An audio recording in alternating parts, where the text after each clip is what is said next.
biasanya nih kalau ditanya kabar kita kan suka jawab baik. Tapi kadang di mana dalam hati kita itu ada juga perasaan lainnya. Emang nih misal bilang baik, tapi kan nggak tahu ya dalam hatinya gimana. Nah hari ini saya ingin ngobrol tentang perasaan, bagaimana perasaanmu akhir-akhir ini di sekolah maupun di rumah. Kadang senang, kadang kesel. Perasaan itu memang biasa juga ya, suka berubah-ubah gitu ya kalau perasaan. Nah itu hal yang wajar juga. Saya juga sering sih merasakan hal seperti itu. Kadang senang, kadang sedih, kadang kesel gitu. Nah ada juga waktu di mana saya merasa semangat sekali nih, tapi ada juga di mana waktunya itu ya punya semangat, ya kesal.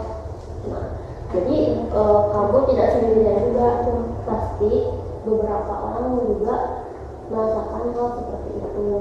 Merasakan hal seperti itu ya. Nah, kalau boleh tahu nih, apa yang biasanya bikin kamu merasa kesal itu? Apa sih? Aku sering deg-degan. Cuma kesal kalau sekali. Oh, kalau kamu diusir sama teman, aku gak kesal gitu.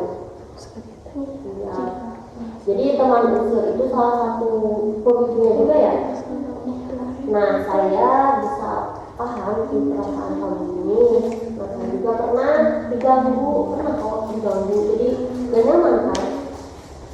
Iya. Tapi gak nyaman. Lalu biasanya kamu menanggapi dengan cara apa? Kalau sudah merasa kesal kayak gitu? Kadang baca, kadang marah.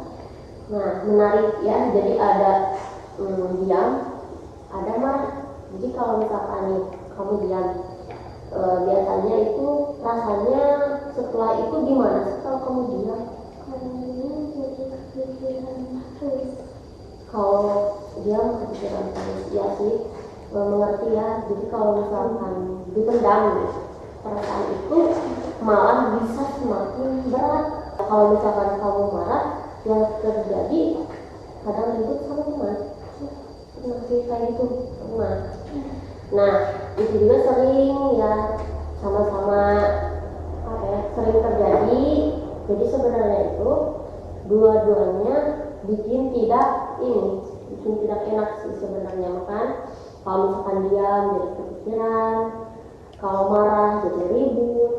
Nah menurut kamu nih mana yang misalkan lebih membuat kamu itu tenang?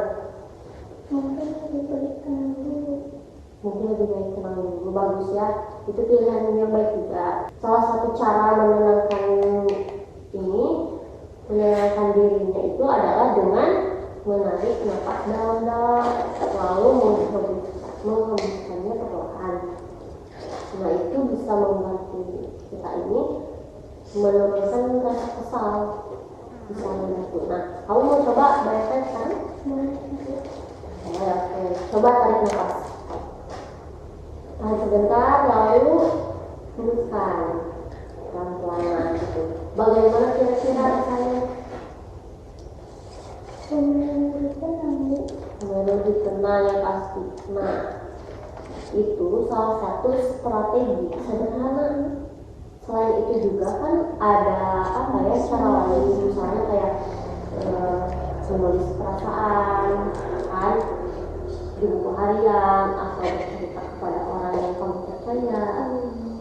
Lalu kadang dengan bercerita saja kan beban di hati bisa jadi lebih ringan kan kalau misalkan cerita. Nah kalau misalkan cerita memang lebih lega ya kan. Nah betul, jadi intinya setiap orang punya perasaan yang berbeda kan. Mengelola perasaan itu penting juga ya, supaya kita tidak terbawa emosi. Nah kalau misalkan kamu nih menenangkan diri dulu, kalau menyampaikan perasaan dengan baik ke teman kamu bisa lebih biar teman pun bisa lebih mengerti gitu. Nah hari ini kamu kan sudah berani cerita ya ke saya.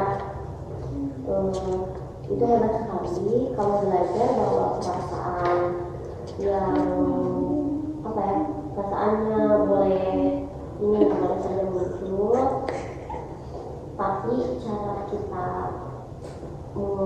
mengelolanya itu yang penting. Jadi kalau ada yang kesal nih, kamu bisa tarik nafas dulu, yang tadi tarik nafas dulu, terus menenangkan diri, bisa dibicarakan juga dengan baik ya.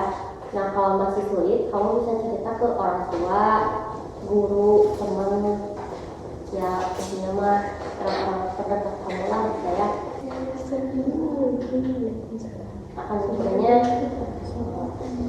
bagus ya, saya percaya kamu bisa juga ya. Kamu mau belajar mengelola perasaan, mau nggak?